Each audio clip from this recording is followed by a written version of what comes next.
Hi, welcome to Maptive. In this tutorial, I'm going to show you all the different ways that you can batch edit your locations. You have multiple ways of doing this. With boundaries on the map, you can click on an individual state, in my case.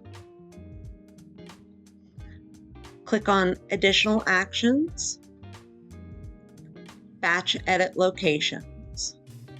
This will give you a dialog box to edit those locations. If you have combined groups turned on,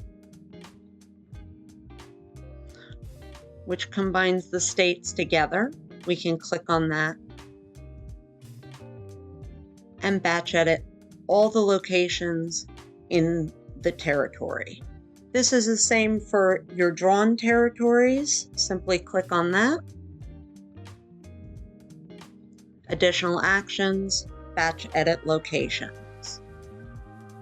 Batch editing is generally used if you're editing multiple things where the edit is the same in all of those locations. Lastly, you can use the Lasso tool, lasso any number of markers,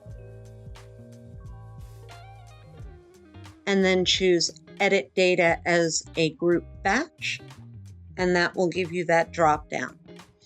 This drop-down is showing every column header in your data. Your columns will be different.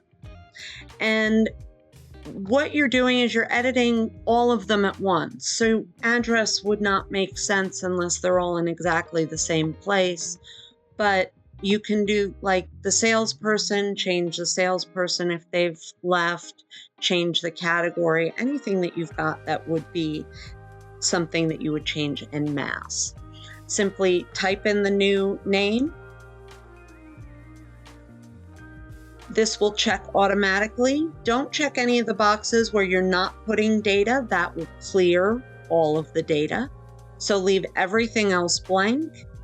Simply hit save, and that will update all of those markers and the associated lines of data. And that's all the ways that you can batch edit within Maptive. As always, if you have any questions, please feel free to reach out to us. Thanks for watching. Bye.